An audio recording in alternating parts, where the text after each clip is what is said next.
ಅಶರೀರದ ಹಾದಿಯಲ್ಲಿ ಬಾಬಾ ಕರೆಸುತ್ತಾರೆ. ಮಕ್ಕಳೇ ದೇಹಾಭಿಮಾನ ಬಿಡು, ವಿಶ್ವದ ಸೇವಕ ನೀನು ಎಂದು ತಿಳಿಸುತ್ತಾರೆ. ಓಂ ಶಾಂತಿ ಶಾಂತಿ ಶಾಂತಿ.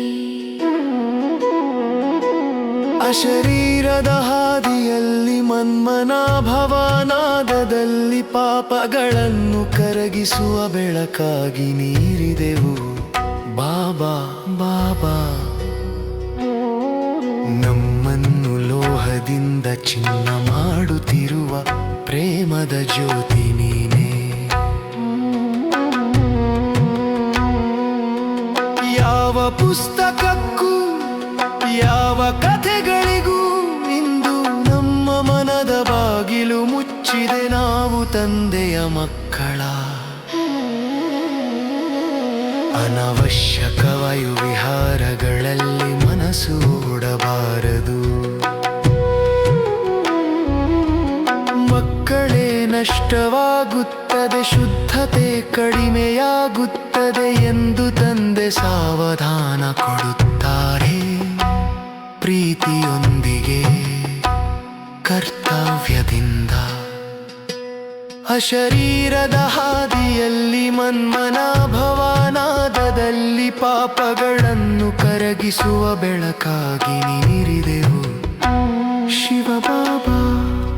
ಕೇವಲ ನಿನ್ನ ನೆನಪಿನಲ್ಲಿ ನಾವು ಚಿನ್ನವಿರಾಗಿ ಹೊಳೆಯುತ್ತಿರುವೆವು.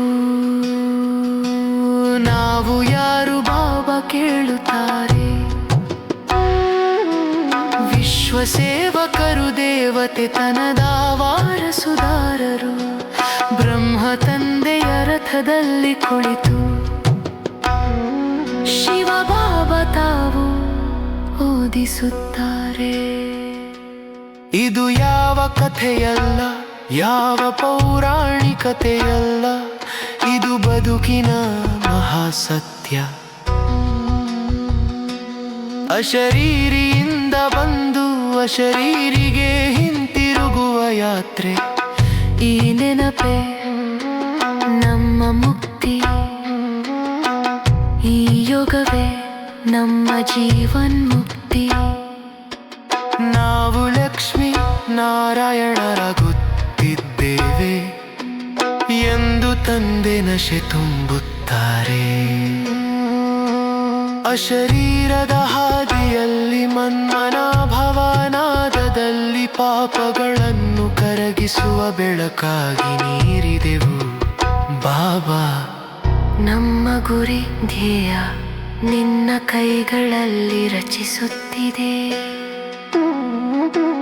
ಬಾಬಾ ಹೇಳುತ್ತಾರೆ, ಚಿತ್ರಗಳನ್ನು ಹಿಡಿದು ತಿಳಿಸಿ ಮನುಷ್ಯರನ್ನು ಭಿಕಾರಿಗಳಿಂದ ರಾಜಕುಮಾರರನ್ನಾಗಿ ಮಾಡಿರಿ. ಈ ಪ್ರಪಂಚ ಮುಳ್ಳಾಗಿದೆ, ನಾವು ಹೂದೋಟವನ್ನು ರಚಿಸುತ್ತಿದ್ದೇವೆ. ಪ್ರತಿಯೊಬ್ಬರಿಗೂ ದುಃಖಗತಿಯನ್ನು ಓದಿ ಸದ್ಗತಿಯನ್ನು ಕೊಡುವ ಮಾಸ್ಟರ್ ದುಃಖಹರ್ತ ಸುಖಕರ್ತರಾಗಿರಿ. ಅಶರೀರದ ಹಾದಿಯಲ್ಲಿ ಮನ್ಮನಾಭವನಾದದಲ್ಲಿ ಪ್ರಪಂಚಕ್ಕೆ ಶಾಂತಿ ತರುವ ಸತ್ಯದ ಬೆಳಕಾಗುವೆವು ಬಾಬಾ.